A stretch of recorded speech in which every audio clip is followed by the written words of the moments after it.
back with another episode of Truth Be Told. I'm, of course, Captain Ron. Behind the camera here is, of course, Tony Sweet. We've got a real treat for you right now. Honest to God, we are on location in an undisclosed city, in an undisclosed bunker, and we've had a wonderful afternoon with our good friend Jordan Maxwell. He's really been great with us, and we've had a great time with him today. And he's been kind enough to go on camera here and talk a little bit and share some of his amazing stories with you guys. So let me turn it over now to Mr. Jordan Maxwell, ladies and gentlemen. Jordan, welcome to the show. Well, thank you. And I think we're going to start off today talking, you were going to tell us how you started exposing the fact that there even is an Illuminati back in 1967. Yeah, I was actually giving a lecture in East Hollywood to a religious television ministry because I used to, for years back in 1959, 60, when I started lecturing on these subjects, these esoteric subjects, I used to speak in all the little mom and pop, bookstores and ladies clubs and all these little events around town, around Los Angeles, and God knows there's plenty of them. So I was always speaking somewhere on a weekend. And then in 1963, in November, I was going down to East Los Angeles to speak to a large group of about 30 people or more at a religious television station. They had heard me on one of my many, lectures, and so they wanted me to come down and address the whole group. So I did.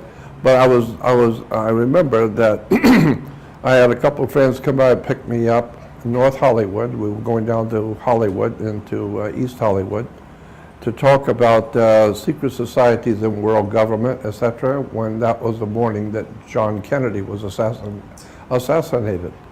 And I was on my way down to talk about the secret societies in American politics. And so when I got there, they told me, John Kennedy has been assassinated. I said, you'll be surprised at what I was going to tell you today. That's what I was going to be talking about. Wow. You saw it coming? Yep. I'm sorry, you saw it? No, I didn't actually see that coming, but I knew the subject is going to be big. I don't know what's going to happen, but I'll just tell you who they are and what they're doing. And sit tight and we'll see what happens. Well, I didn't even get to give the presentation. It happened, so. But that was back in 63. I had started giving lectures, I was doing it myself. So I would put up advertisements in grocery stores and libraries. I'd have it photocopied and put up little flyers that I'm going to be speaking at the library such and such a day or whatever.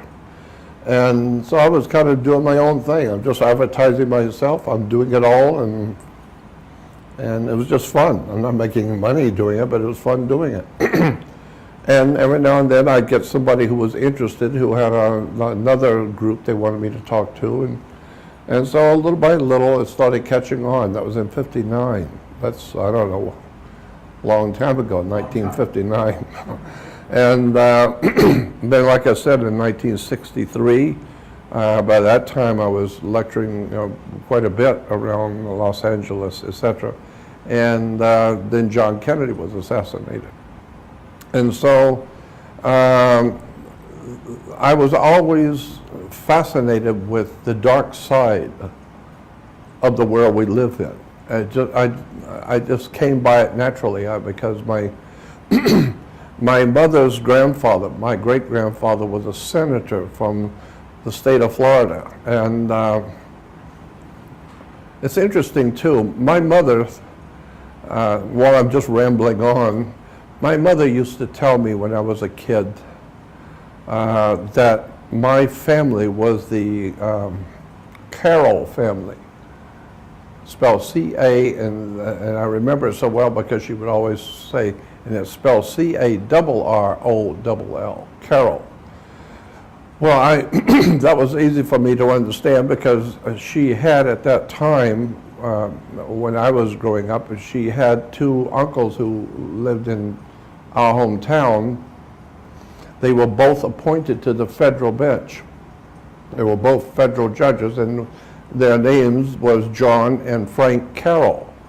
So it made sense to me that we were from the Carroll family, whatever that is. But at least I Is had that John Carroll University at all? Huh? Is that John Carroll University? Is that the same John Carroll? Probably so. And so, yeah, I think so, probably. And so she used to tell me, my grandfather, which was the Carroll, and she said, and you are from the Carroll family, so just remember that. That's your ancestry is the Carroll family. And she said from the from the Washington, D.C., around that area with the Carroll family. So that's your background, your ancestors. So that and $2 will get you a cup of coffee, And so, yeah, so I just remember her telling me that often, that I was from the Carroll family. It wasn't until a few years ago, back in 2001, I think it was, I got a hold of a book called Rulers of Evil by Tupper Saucy. Very important book, Rulers of Evil by Tupper Saucy. And in it, he was explaining how the United States Corporation, or how the United States Republic, in 1776, the real history that you didn't know about the real history of this country and where it really came from. And he said that in his book that George Washington and the Continental Congress, and I'm just remembering briefly what he said, at the time that the government was being founded, they needed a place, Washington and those guys needed a place to set up the government, which was not going to be in any particular colony, because all the other colonies say, why do they have the federal government in their colony? Why couldn't it be in mine, right? And so to make sure that there was no ill feelings, they decided to set up the government in a neutral spot. Well, there ain't no neutral spot. There's only 13, which one you're going to pick, right? And so there's a reason why there were 13 colonies, too, and it doesn't have anything to do with what you think it does. If you remember, remind me, I'll tell you later on where the 13 colony idea came from. Sure. But, and so my mother was telling me that the Carroll family owned a very large ranch or farm or whatever it was. I guess it'd be a farm. Back in that area that we call today Washington, D.C. But back then, she said, our family was the Carroll family, which were Jesuit Catholic family. And they decided to donate to George Washington something I think it's like a 10-mile square of property that they owned. And so they just gave that to him as a gift. And it's not part of anything. It's our private land, but we'll just give it to you. And you can set your government up there. And so that area became known as Washington, D.C. My family owned the property from Washington, D.C. And so when I read that in Tupper Saucy's book, that it was Carroll, the Jesuit Catholic family named Carroll, who donated Washington, D.C. to George Washington. Well, that makes, it was really startling to me. I mean, my family owned Washington, D.C.? I'd like to sue those assholes. I'd like to sue them and get my property back. Yeah, I want my property back, because my feeling is my family gave it to George Washington then, if that's the case, because my family wanted to give it to the United States of America. And not to these people who have taken it over, not the gang that's taken it over, but to the people of this country. And so I just thought, that's interesting that my family owned that property. Well, and then later on, after reading that book, Tupper Saucy's book, the movie came out called National Treasure. And in National Treasure, that great sensational actor, I see him all the time, I can't remember his name, but anyway, the movie in National Treasure opens up, the very first scene in the movie is this guy's in a horse-drawn carriage, and they're rushing him out of town. It's kind of a stormy night, and it's raining, and they're getting him out of town quickly. And it says in the movie, on the screen, it says, John Carroll of the Carroll family. And I thought, that's what my mom talked about, the Carroll of the Carroll family. And here it is in National Treasure. And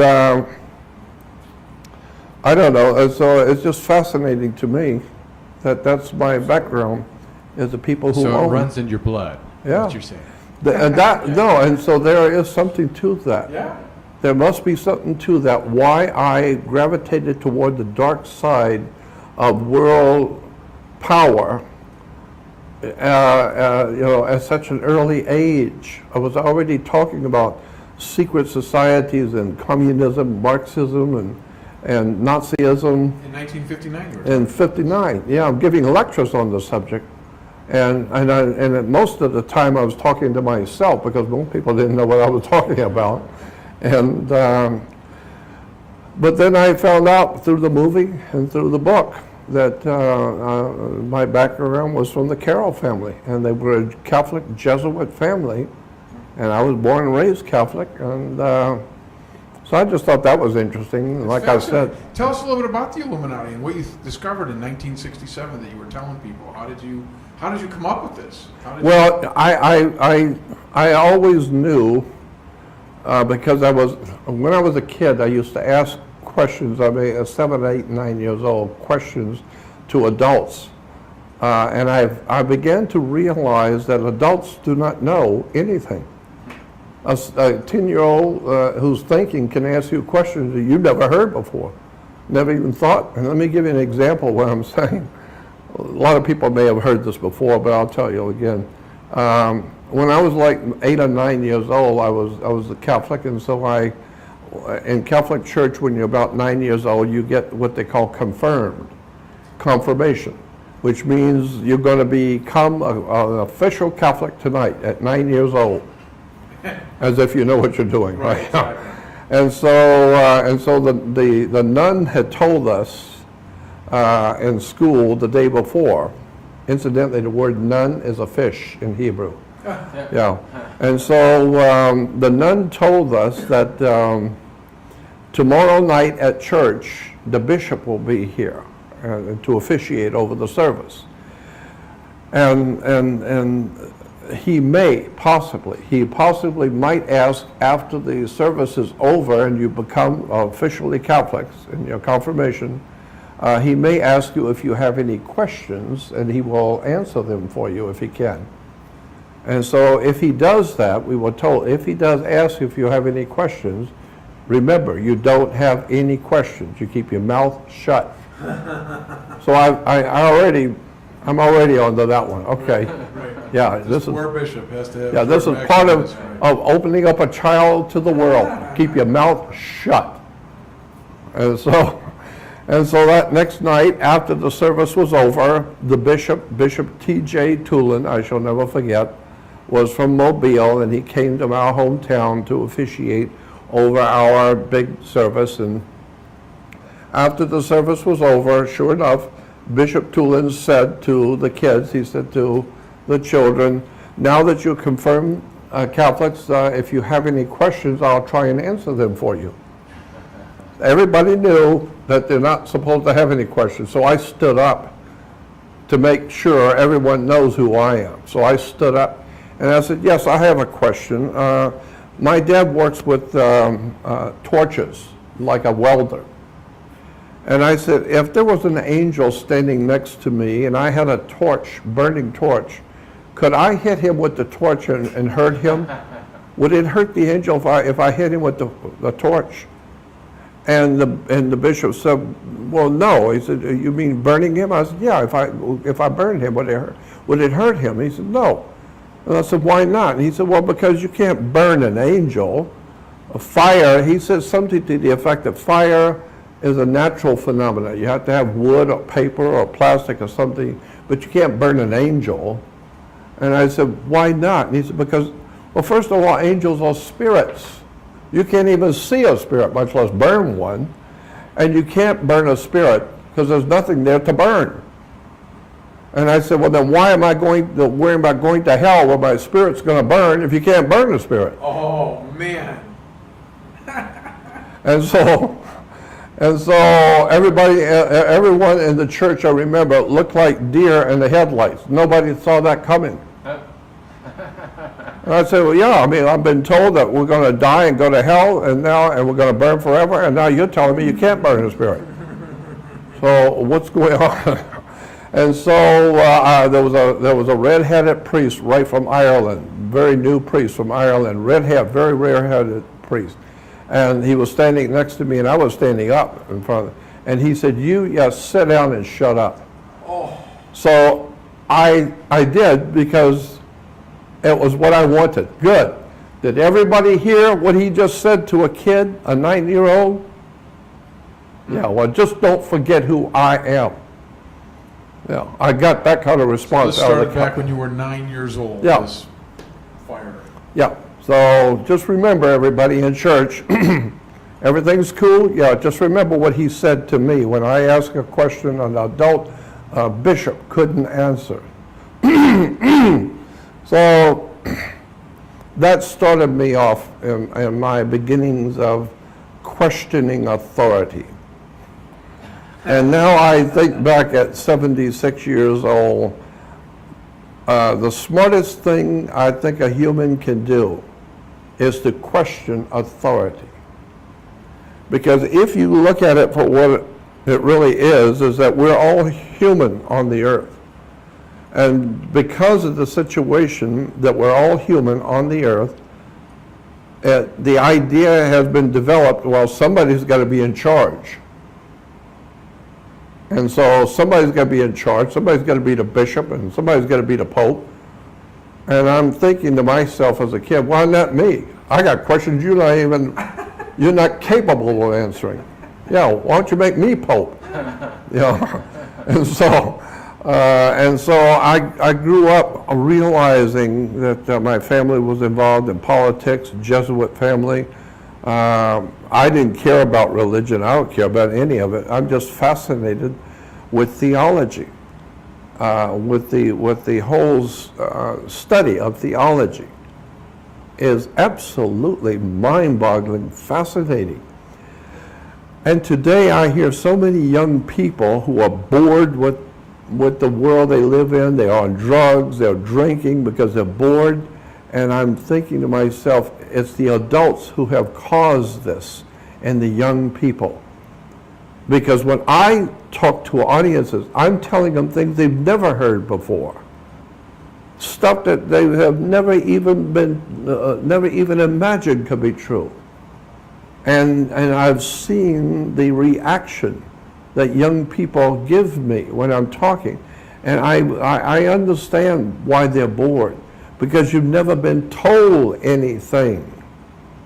And my feeling is just shut up and listen, and I'm going to tell you stuff about your life you have never heard. And you would be surprised the kind of response that I get in university lectures, high school. I've talked to junior high school classes, high school auditoriums, been around the world speaking to audiences all over the world. And I'm just amazed how quick people listen. They're finally hearing something that's fascinating and interesting. It actually has to do with the BS we live in. And so I'm thinking, you know, if adults, the teachers themselves are usually, they don't know from nothing anyway. And so they're just doing a job that they're getting paid for. They don't know what they're doing, couldn't care less if the kid passes or not. And it's just a travesty. Yeah. Like Kirk Douglas once said, to be born ignorant is an unavoidable accident, but to remain that way is criminal negligence. But Jordan, don't you think that with the internet now, I think Because we have so instant access to Yeah. information from And all over the today, world. people are more ignorant, Exactly. ill-informed, dim-witted, stupid, and lost than any other time in our history of our world. Right, because I think internet is constantly giving us sound bites of partial information, but people like yourself, you're giving us hardcore research, years of experience. Do you What agree with bothers that? me is that so many people cannot learn. They just need sound bites. They just need to give me the Reader's Digest. I just want to hear 2 minutes. That's it. And that's why I think they get bored so fast. Yeah, and so that's why today, all over the world, I've said it so many times, I'll say it again, there's no way that the human race is going to be able to get itself out of the mess that we're in. There is no way for the human family to get it right and to get stuff done right. There is no way to do that. Why? Because the people of all nations, including America, unfortunately, the people of the country have no power to do anything. Yes, you can complain and cry and bitch and moan about this and that and the other thing, but you can't do anything. And the reason why you can't do anything is because knowledge is power. And as long as you don't understand how things work, you can't do anything. And you think that this knowledge is held by a small group of people worldwide? Yeah. And these are the secret societies and the Illuminati Yeah. and whatever? The people who run this country, who run America, as a secret society, as a fraternal order, a secret group. And that group may not be very large, but it's extraordinarily brilliant. Very, very clever, very knowledgeable. What sort of knowledge do you think this is, if you had a guess? I don't need to guess, I know. It's Could you share any of it with yeah. you? Or if you have something Yeah, you think it's esoteric knowledge. There's two kinds of knowledge. I like what my dear friend Steve Allen, I did a lot of shows with Steve. He was a dear friend of mine. Steve Allen used to say that there were two kinds of facts in the world. The kind you look up and the kind you make up. And so when I look at the world today, people have no idea in the world what's really going on. They have no comprehension of how anything works.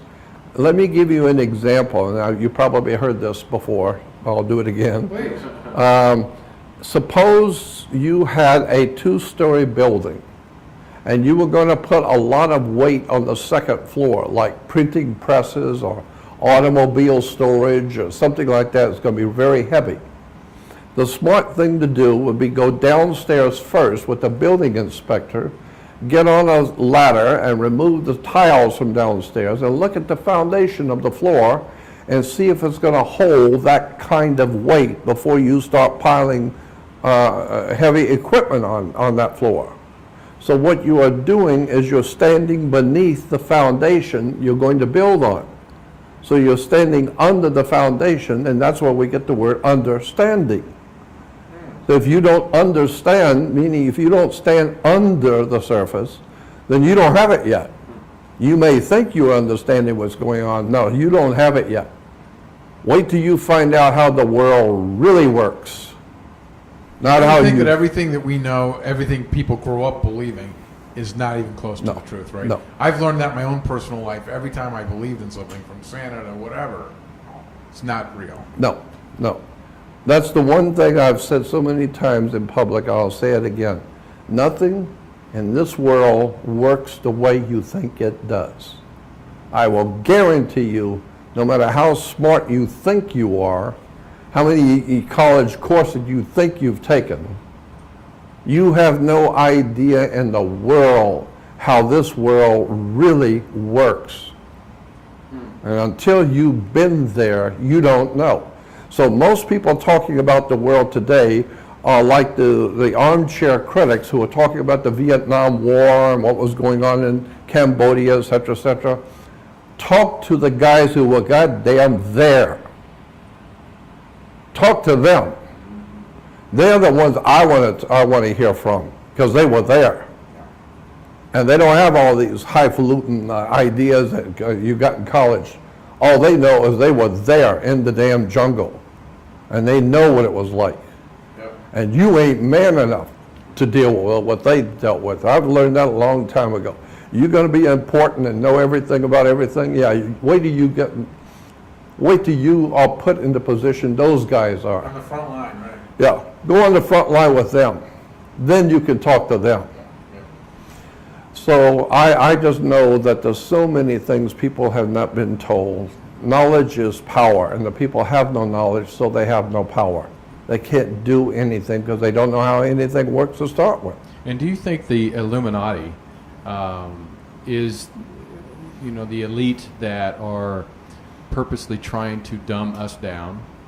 Well, they've done a good job of that. They've done a damn good job with that. But do you think this is more or less dumbing us down to keep control? Because when you're ignorant or illiterate, it's easier to control. Do you believe that? Well, of course it is. How would you like to play the part of, say, Adolf Hitler in America, and go before the American people and tell everyone in this country that you are going to run the country from here on out, you're the boss. And then they find out you only got an 8th grade education, and you're telling PhDs and people with 5 doctorates, and you're going to tell them anything? You don't even have an 8th grade education, airhead, and you're going to tell military what they're going to do? You're going to tell the international financiers what they're going to do? I don't think so.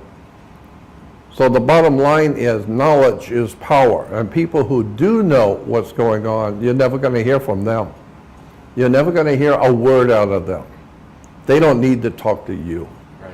They run the planet, So period. They're above it. They're not going to talk to you. People ask me, because I've talked for, 55, 56 years now about UFOs and aliens, etc. And I've had so many people ask me, well, if there are aliens here from other worlds, why don't they come down and show themselves and communicate with us? To which I always answer, look, I'm human like you, and I'm ashamed to be in your company. Right. I don't want to talk to you myself. Why would they want to talk to you? Right. I know who you are. I don't want to talk to you myself. Well, listen, this is a question that, we're getting a little bit deep here, but let's talk about this. Do you think that there are humans who have spoke with ET before? Oh, yeah, there's no doubt in my mind about that. And these would be like the There's Illuminati extraterrestrial world. life forms here on the earth. There's no doubt about that. Wow. None. In my mind, I have already seen way too much, experienced too much, and know too much to not know we have visitors here. So these people that are in power, that have this control, that don't need to talk to us, have actually interacted with the extraterrestrials. Wow. Is that where they get that knowledge from? I'm totally sure that's exactly right. Do you Did think you that it hear what trickles down to, like, did you hear what the technology? president of the European Union said? The euro in Europe, the president of the European Nation, yeah. Confederation. Yeah. What do you say? It's incredible. This is the president of the European Union, period. And he said in public and before the audience, I've been talking with our extraterrestrial neighbors, and they're not very happy with us. They've been telling me that they're watching us from afar out there, and they're not happy with us, and they're getting ready to do something. If we can't straighten it out, they're going to. That's what they told me. And I've been talking to them, and they're here, and they're watching us. And I thought to myself, that's a bold thing for the president of the European Union to say. But, in point of fact, no, it's bold for him to say it. But I'm totally sure he's right. Wow. And do you think this has been like going on for Oh, it's centuries? been going on since day one. From day But- one, so this ancient knowledge, this ancient... Let me tell you how old human life is on this earth. We talk about the ancient history of Egypt 5,000, 6,000 years ago. That's not ancient. That was yesterday. You want to talk ancient? Yeah. Go to South Africa and Asia where they're drilling mines down into the earth. So far down it hits slate. They cut through the slate and go even further down until it's miles and miles down into the earth, which which all paleontologists around the world will agree together, all agree that at that particular deep point in the earth is in strata which they know to be 3.5 to 4 billion years old.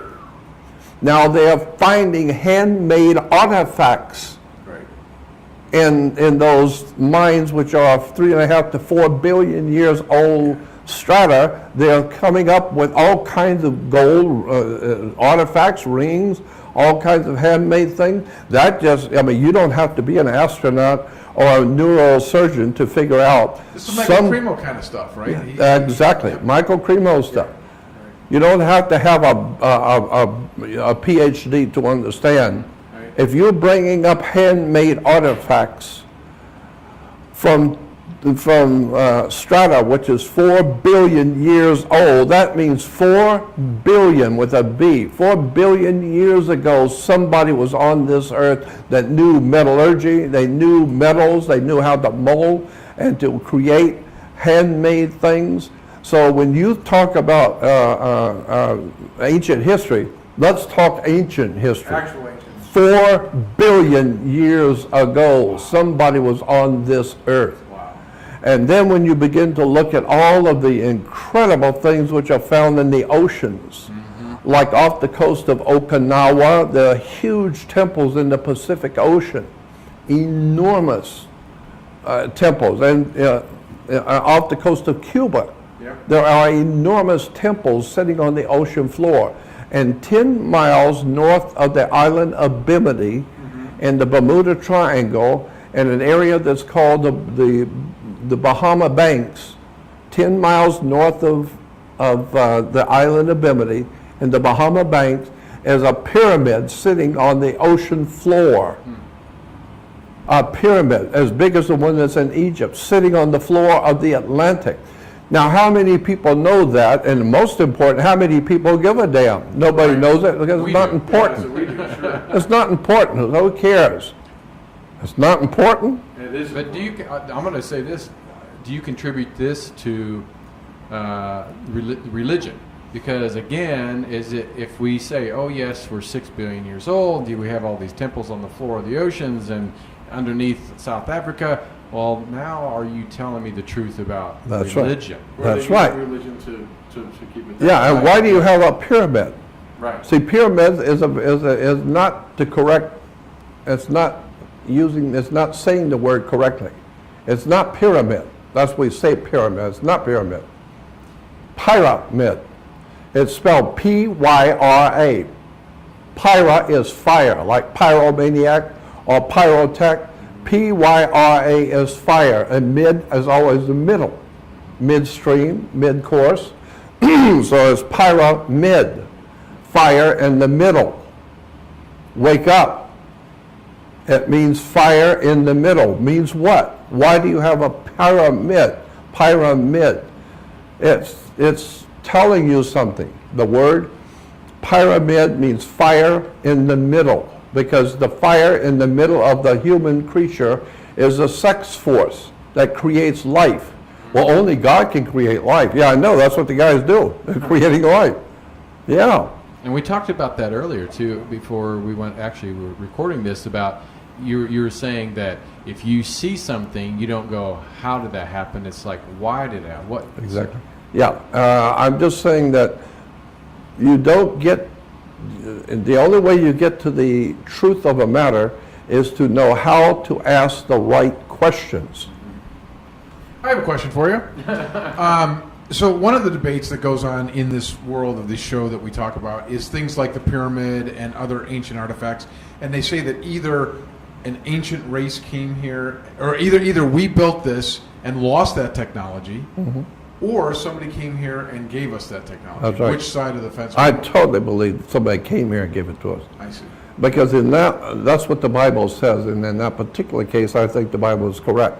So you're one of those people that sees the alien references extraterrestrial references in the Bible. Oh, of course there is. Yeah. Oh my God, yes. In your face. Yeah. Yeah. But they don't talk about that. It's another No, thing no, they no, don't talk because about. they don't know They about took it. books out of the Bible that mention stuff they didn't Yeah, want to put yeah, in the Bible. yeah. We'll take this out. we don't need to talk about that. Why? Because we don't know anything about it. Right. And we're trying to tell everybody that we are the God's chosen people and we know everything about everything in the whole universe except what's in the Bible. We don't know what that is. Right. And so, let me give you an example about how we use words that you have no idea what you're doing. In what we call today, loosely speaking, the white man's world, okay, comes from Europe.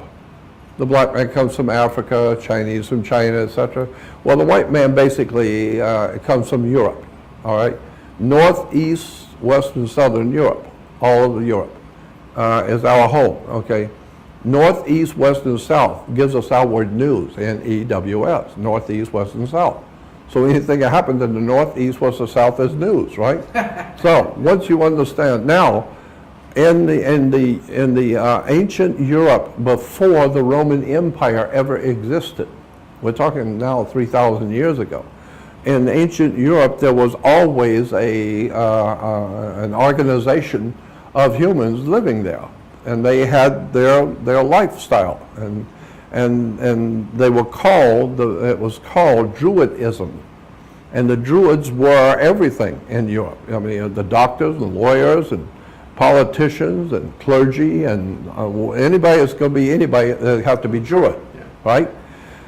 And so the white man's history coming from Europe is a Druidic history. And so when we come from York, England to this country, we call it New York. And we say it's New England. Yeah.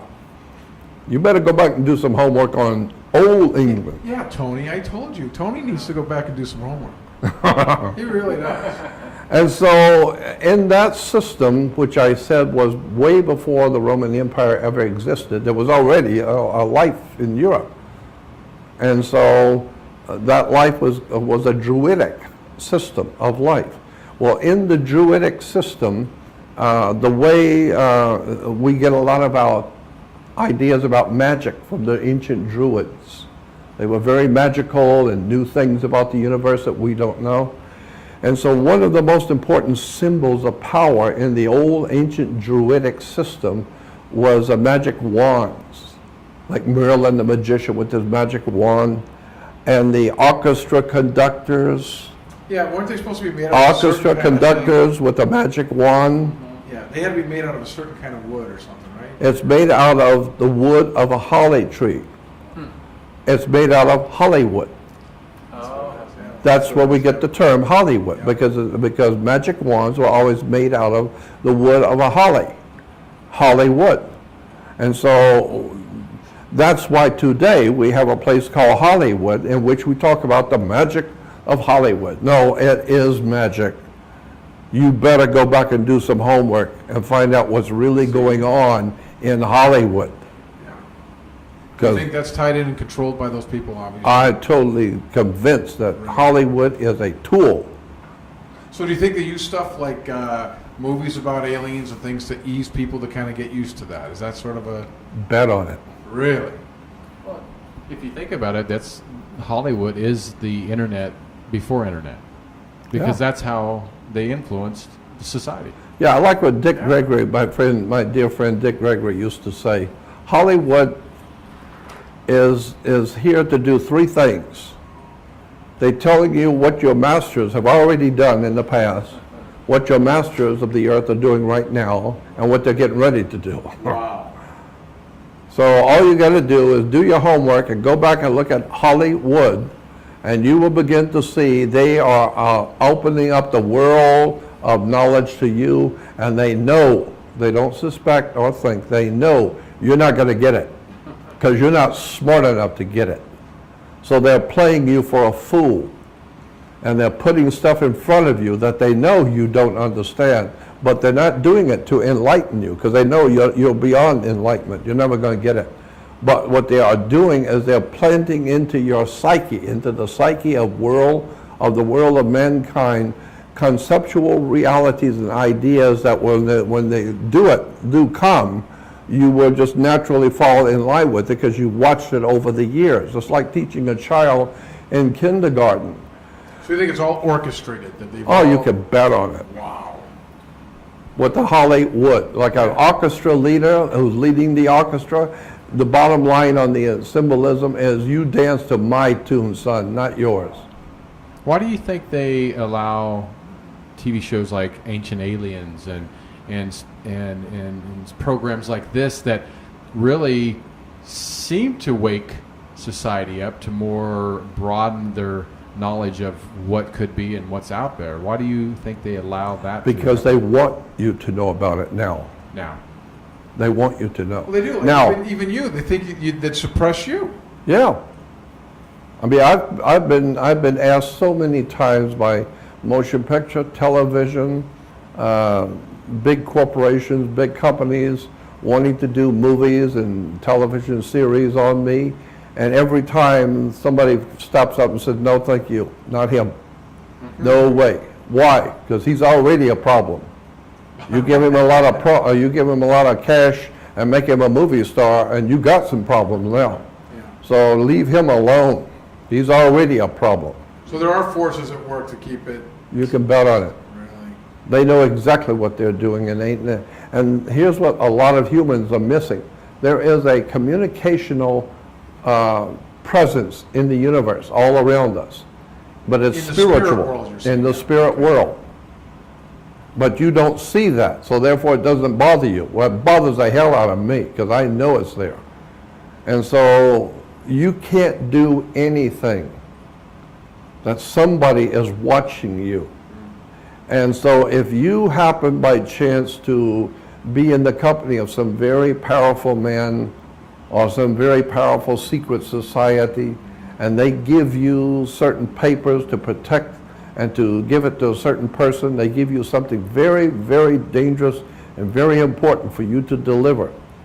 If you decide to go share it with somebody you're not supposed to and you think you're being clever and no one's going to know, they will know before you even hand it to them. Somebody is watching. And that's what Somebody is going to know. yeah. In the spirit world, they're watching you. Well, the Bible says the watchers too, right? Specifically, That's right. They call that out. Exactly. Yeah. Now let me ask your take then on this. How does the spirit world and the spiritual element tie into ET? Do you think they're similar? Easy. Tell me. Well, I'd Oh, love yeah. to know. That's easy. Easy. Keeps me up at night. Yeah, that's very easy. First of all, I mean, now we're starting on a subject, talking about a subject that I'm really interested in. I have been interested in for 65 years. Me too. For 48. So, Genesis. First of all, you need to understand that in Genesis 1:1 is mistranslated. It's not correct. It says, "In the beginning, God created the heavens and the earth." But in the Hebrew language, which incidentally is a Phoenician language, there is no such a thing in this world as a Hebrew language. Period. There is no Hebrew. There is a Phoenician Canaanite language which the Hebrews speak. So we say it's Hebrew. No, they are Hebrew, but the language is a Phoenician Canaanite language. So it's like saying here in the United States, we speak American. Right. No, you are American, but you speak English. Right? Got it. So the point I'm making here is that the word God in Hebrew is El, E-L, simple. El is God in Hebrew. But that's not the word that's used in Genesis 1:1. If you go back and look at the Hebrew interpretation, it says, "In the beginning Elohim created the heavens and the earth." Not El, Elohim. Putting Elohim means El is God, but Elohim means it's a plural. Like in English, you have C-A-R, car, or comma S makes more than one, cars. Well, in Hebrew, you adding Elohim means it's a plural. So the correct interpretation should be, in the beginning, the gods created the heavens and the earth. That's what the word means. And does this tie into, and God created us in their image? The gods created us in their image, Yeah. right? And so in Genesis 1, I think it's 128, when God is, I talked with a rabbi, a highest ranking rabbi in America at the time. This was back in 1959. It was a long time ago, but I talked with him, and he was like one of the big, important rabbis in America. And he said to me, because we used to talk about these subjects all the time, 60 years ago, and he said to me, nowhere in the Bible does it say, nowhere in your Bible does it say God created man. It never said that. I mean, you said that, but it doesn't say that in the Bible, that God created man. And I said, would you explain that to me? And he said, yes, if you would just do something you've never done before. Read the sentence correctly, the way it was written. It says, God said, which is Elohim, the gods, more than one. The gods said, come let us, who's us? Us, right, suddenly us, yeah. Now, who's us? Come let us make man in our image after our likeness. And Christians, he said, Christians will say, well, there it is, right there. See, God is creating man. He said, come, let us make man in our image and our likeness. And he said, no, that's not the correct understanding. Go back and look at it original. Here's the way to read the sentence correctly. The gods, more than one, said, come, let us make man in our image, after our likeness. He's already here. But let's make him look like us, which means let's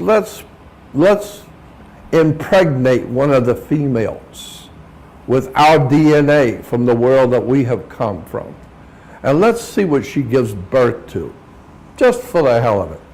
Let's just put our DNA in the female, and let's see what she gives birth to.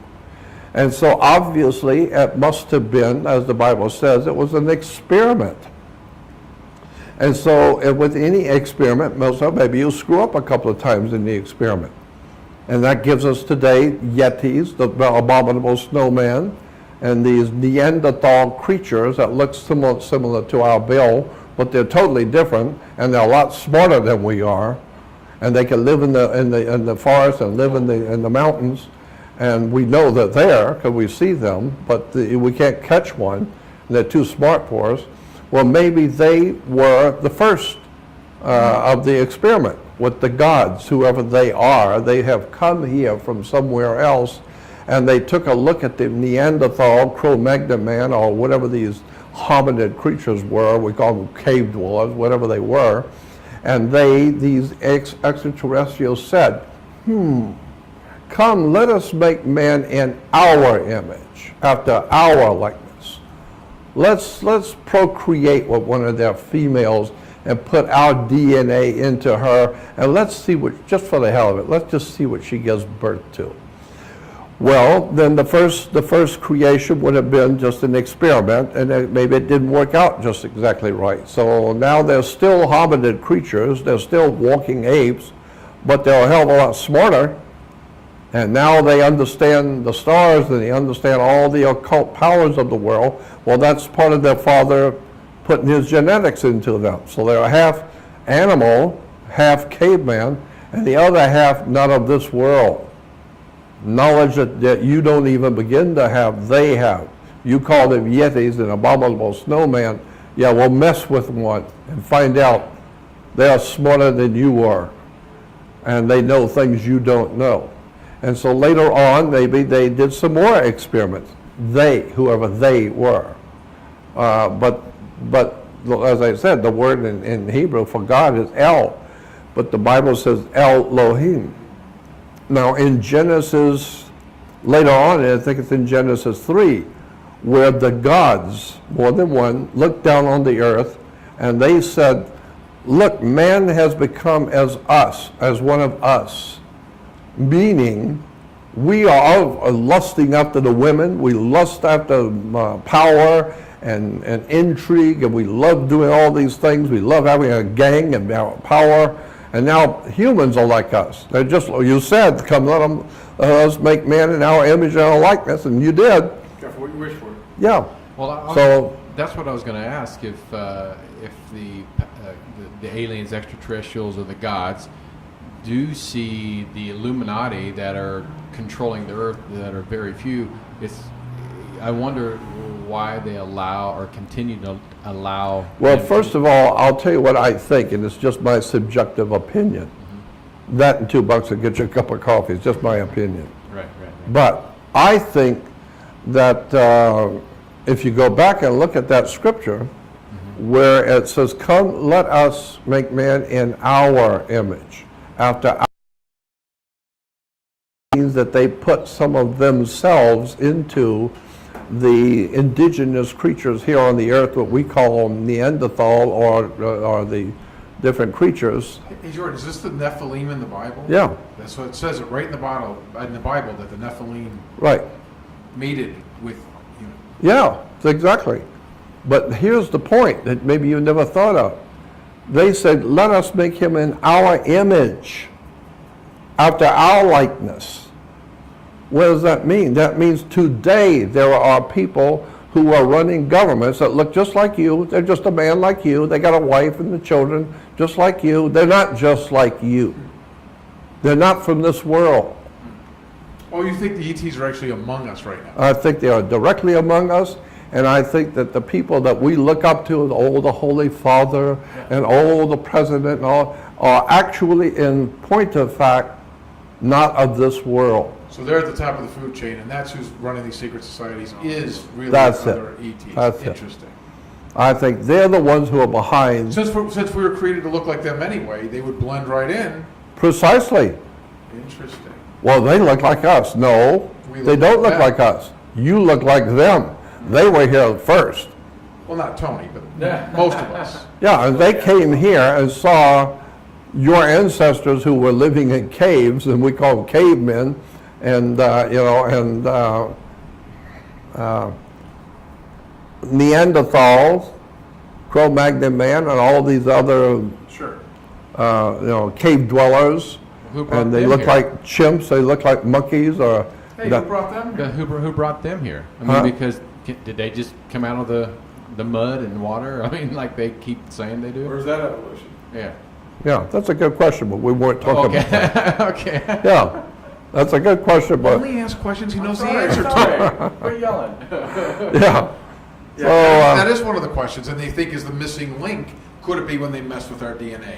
That maybe evolution did occur, and then at one point they interfered, the Nephilim, and became... So I human. think evolution is not the subject or the word you should look at. Evolution maybe there is some evolution, but that's not the word or the subject to look at. The subject and the word is intervention. Someone has intervened in our natural progression of evolution. Somebody came here a long time ago and looked around and said, come, let us make man in our image, after our likeness, so that he will look like us. And therefore we will look like him, he looks like us, and we will run for office. Well, the new thing you're bringing to this conversation, because there is sort of a general accepted folklore in the alien thing, is that the ETs actually, we look like them, so they stayed among us and they just became rulers of us. That's right, and they're So ruling they you. just said, well, we'll just run the show, and Yeah, like Dick Gregory used to say, we in America love to talk about the fact that we are a democracy and we can elect our leaders, but you can't select your leaders. You can elect, but you can't select. Why? Because they've already been selected among their secret just gonna ask, society. they know who the next guy is. They already don't they? know who they're going to put in. I've heard that before too, that they already, and I've heard people say that. Well, I mean, there was a movie what was his name in Star Trek? Shatner? Shatner was William in a Shatner. movie. It was in a TV show, a TV movie or something, many years ago. And this was back in, I don't know, the early 90s or late 80s or early 90s. And somebody pointed that out to me. And in the movie, they're driving down this highway or whatever, and they see a big sign, and it says, President Hillary Clinton says that this and that. And then when they go into a bar, and the guys are sitting at the bar, and and it comes on the news, it says President Hillary Clinton says that this and that, and President Hillary Clinton. Now, how did William Shatner know President Clinton? Huh? I hear you. Yeah. You better go back and look at this stuff. Well, folks, Tony and most of our listening audience have a lot of homework to do because Jordan Maxwell has really straightened us out on a lot of stuff here. And I got one more for you if you got a please moment. give it. Here's another one. If you go back to the Bible in Genesis, go to Genesis 9, 9th chapter, 9:1. And in Genesis 9:1 is talking about after the flood of Noah's day, when the flood has subsided, and they're finally seeing land for the first time, and everybody's gone now, everyone's dead, except those on the ark. And in Genesis 9:1 it says, God says to Noah and his family, the three sons and their 3 wives, go forth now that the flood is over, Genesis 9:1, go forth and multiply and replenish the earth. And so I asked the rabbi back in 1959-60, I said, is that a correct translation from the Hebrew? Replenish, because re means do again. And he said that is a correct translation. It's called in Hebrew tohu vavohu. Tohu vavohu.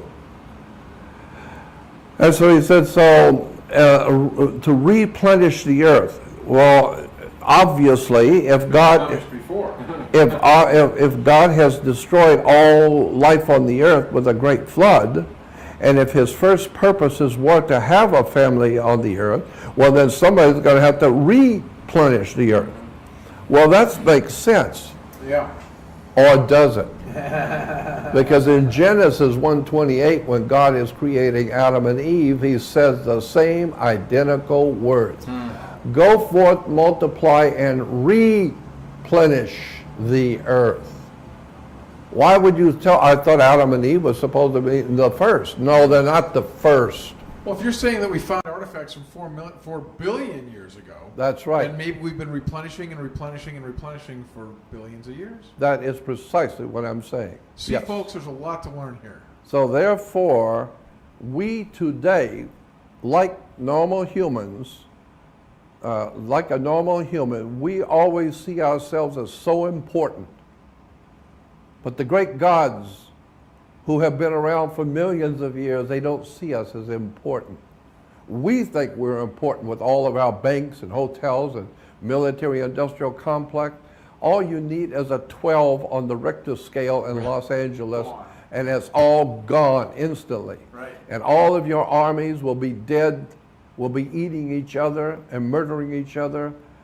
The gods themselves can cause chaos that you don't even want to think about.